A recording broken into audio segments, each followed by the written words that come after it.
Hello everyone, welcome to job 365। आज मैं आपके लिए लाया हूं उत्तराखंड कोऑपरेटिव डिपार्टमेंट के थ्रू कुछ वैकेंसीज जो कि district bank as well as Uttarakhand cooperative banks में वैकेंसीज आई हुई है।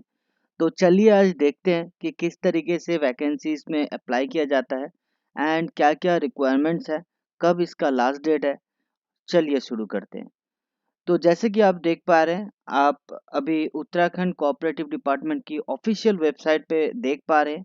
यहाँ इस पोजीशन में जस्ट एक रिक्रूटमेंट का ऑप्शन है। यहाँ जैसे आप क्लिक करेंगे तो यहाँ आपको ऑप्शन मिल जाएगा। जैसे आप देख पा रहे हैं, डिस्ट्रिक्ट कोऑपरेटिव बैंक और उत्तराखंड स्टेट कोऑपरेटिव बैंक में रिक्रूटमेंट आया हुआ है। तो जैसे आप इसे ओपन करते हैं तो आप देख पाएंगे इसमें सेपरेट और एक लिंक है जिसके थ्रू आप अप्लाई भी कर पाएंगे। तो अप्लाई करने का इसका मैं ऑप्शन बाद में आपको बताता हूँ कि किस तरीके से अप्लाई किया जाता है। पहले हम नोटिफिकेशंस देखते हैं कि नोटिफिकेशंस में क्या है। तो जैसा आप देख पा रहे हैं, ये बेसिकली जो एप्लीकेशन रेज किया गया है Uttarakhand cooperative institute service board के थ्रू से किया गया है, जिसमें आपको ग्रुप 3 क्लर्क की कैशियर की पोजीशन अवेलेबल है, ग्रुप 2 की जूनियर मैनेजर ब्रांच मैनेजर की पोजीशन अवेलेबल है, ग्रुप 1 की सीनियर ब्रांच मैनेजर की पोजीशन अवेलेबल है, असिस्टेंट मैनेजर की वैकेंसीज अवेलेबल है। तो फर्स्ट ऑफ ऑल देख लेते हैं कि इसमें कब से क्लास आपकी स्टार्ट होगी, कौन से बैंक्स पार्टिसिपेट कर रहे हैं।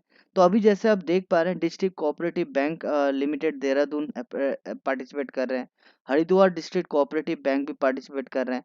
यहाँ जितने भी सारे बैंक्स देख पा रहे हैं, ये सारे पार्टिसिपेट कर रहे हैं इस पर्टिकुलर लाइक रिक्रूटमेंट प्रोसेस में। तो पार्टिसिपेट कर रहे हैं इसका मतलब क्या है, लाइक इन सारे बैंक्स में पोजीशंस अवेलेबल है। तो ये एग्जाम बेसिकली इन सभी बैंक्स ने स्टार्ट करने का सोचा है कि सब मिलके एक एग्जाम कंडक्ट करते हैं। उसके बाद एलिजिबल क्राइटेरिया के हिसाब से हम डिस्ट्रीब्यूट अलॉटमेंट ले लेंगे। ठीक है, तो अभी चलिए देखते हैं कि वैकेंसीज क्या क्या है, कितनी वैकेंसीज हैं। तो अभी जैसे आप देख पा रहे हैं, ये जो वैकेंसीज है ये बेसिकली क्लर्क और कैशियर की वैकेंसीज है। तो क्लर्क और कैशियर की वैकेंसीज लगभग लगभग सभी जगह पे है। जैसे अल्मोड़ा में है, चमोली में है, ऐसे उत्तरकाशी में है, देहरादून में है। तो ऐसे सारे वैकेंसीज आपको मिल जाएंगे। ये है ग्रुप 2 की जूनियर ब्रांच मैनेजर की वैकेंसीज। तो जैसा आप देख पा रहे हैं, यहाँ सारी वैकेंसी जूनियर ब्रांच मैनेजर की भी अवेलेबल है। और ये जो सीट आप देख पा रहे हैं, ये बेसिकली सीनियर ब्रांच मैनेजर की पोजीशन है, जिसमें सैलरी भी आपको दिख जाएगा यहाँ।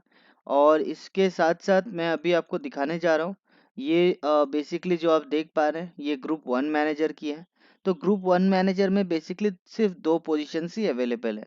और असिस्टेंट मैनेजर की जो पोजीशन है उसमें भी सिर्फ 6 पोजीशन अवेलेबल है। और बाकी सारे पोजीशन में लगभग लगभग आपको काफ़ी अच्छे नंबर्स देखने को मिलेंगे। और जो लाइक फिजिकली एबल्ड है या कोई अदर डिसेबिलिटी से लाइक फेस कर रहे हैं, तो उनके लिए भी कुछ वैकेंसीज है, वो भी आप देख सकते हैं। और एलिजिबल क्राइटेरिया की अगर मैं बात करूं तो बेसिकली नेशनलिटी सिटीजन इंडियन होना चाहिए, ठीक है, या फिर नेपाली या फिर भूटान का होना चाहिए। ठीक है।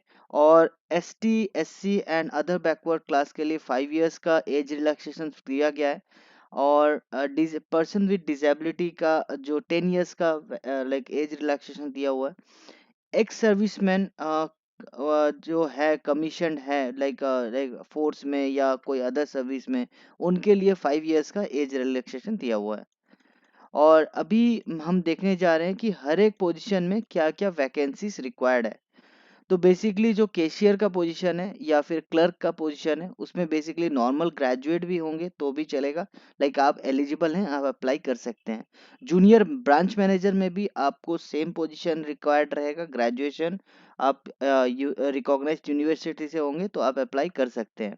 और साथ ही साथ सीनियर ब्रांच मैनेजर भी अगर आप ग्रेजुएट हैं और रिकॉग्नाइज्ड यूनिवर्सिटी से आपने ग्रेजुएशन किया है गवर्नमेंट ऑफ इंडिया की तरफ से, तो आप एलिजिबल हैं। और अभी मैं आपको बताने वाला हूँ असिस्टेंट मैनेजर की qualifications. Like basically graduate degree in economics, commerce, statistic और मैथ होना चाहिए, मिनिमम 55%। और post graduation in any discipline from a recognized university by the government of India or an equivalent qualification recognized as such by the central government। तो basically इसका मतलब है post graduation भी रहेगा तो भी आप अप्लाई कर सकते हैं, या फिर आपका BCA, MCA, PGDCA, DOEACC O level से कोई लाइक आपका कोई डिप्लोमा किया हुआ है कंप्यूटर इंस्टीट्यूट का, तो भी आप अप्लाई कर सकते हैं ग्रेजुएशन के साथ।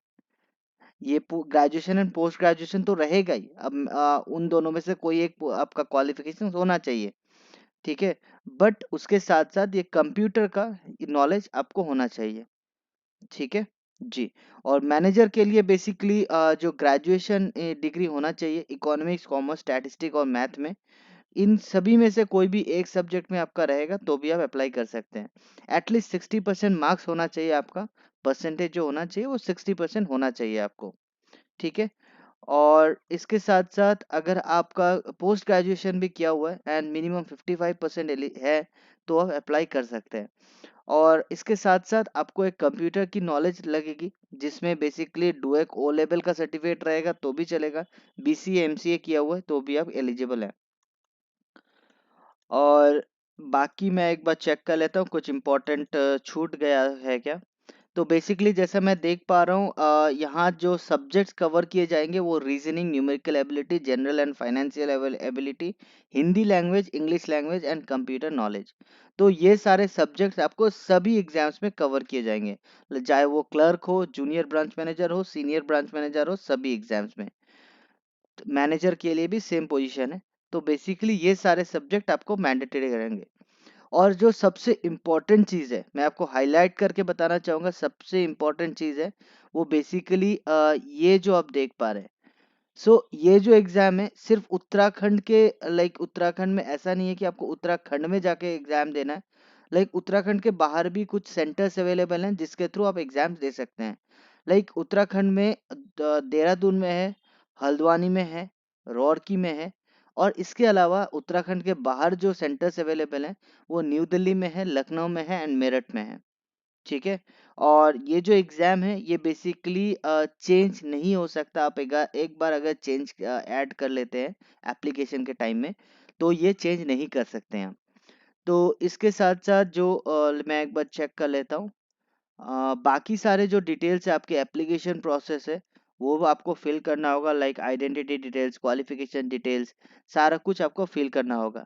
और जो सबसे इम्पोर्टेंट चीज़ है मैं आपको बता देता हूँ, ये जो एप्लीकेशन है ये बेसिकली 1 अप्रैल से स्टार्ट हो गया 2024 से। एंड ये इसके लास्ट डेट जो है वो है 30 अप्रैल 2024। एंड ये जो डिटेल्स है आप देख पा रहे हैं ये सारे चीज़ आपको अपलोड करनी होंगी, लाइक जैसे स्कैन फोटो, सिग्नेचर, ये सारा कुछ। और ये जो डिक्लेरेशन है ये भी आपको अपलोड करना होगा हैंड रिटन में, ठीक है। और ये जो हैंड रिटन है वो मैं एक बार चेक कर लेता हूँ। ये बेसिकली यहाँ तो कुछ मेंशन नहीं किया गया है कि ब्लैक है या वाइट, लाइक ब्लैक में आपको लिखना है ब्लैक पेन से या ब्लू पेन से। बट मैं सजेस्ट करूँगा आप एक बार गो थ्रू कर लें एंड सारा कुछ आप देखने के बाद ही अप्लाई करें, क्योंकि रजिस्ट्रेशन प्रोसेस बहुत ही क्रूशियल पार्ट रहता है। अगर रजिस्ट्रेशन आपका रिजेक्ट हो जाता है तो फिर दिक्कत आ जाएगा। एंड ये जो एप्लीकेशन है ये बेसिकली आप एप्लीकेशन लाइक ऑफिशियल वेबसाइट में भी आप देख पाएंगे नोटिफिकेशन। मैं आपको ये सारा लिंक्स आपको लाइक डिस्क्रिप्शन में प्रोवाइड कर दूंगा, आप इजीली वहां से देख सकते हैं।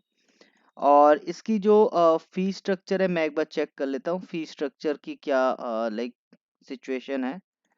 तो बेसिकली यहाँ जैसे मैं देख पा रहा हूँ यहाँ फी स्ट्रक्चर का कुछ मेंशन नहीं किया गया कि कितनी फी स्ट्रक्चर लगेगी। तो आज के लिए इतने तक ही। को जो भी अपकमिंग डिटेल्स आता है उत्तराखंड ग्रामीण उत्तराखंड बैंक्स के रिगार्डिंग, तो आपको यूनिफो लाइक जॉब 365 में सबसे पहले देखने को मिलेगा। ओके, ठीक है। Thank you so much and thank you for choosing job 365।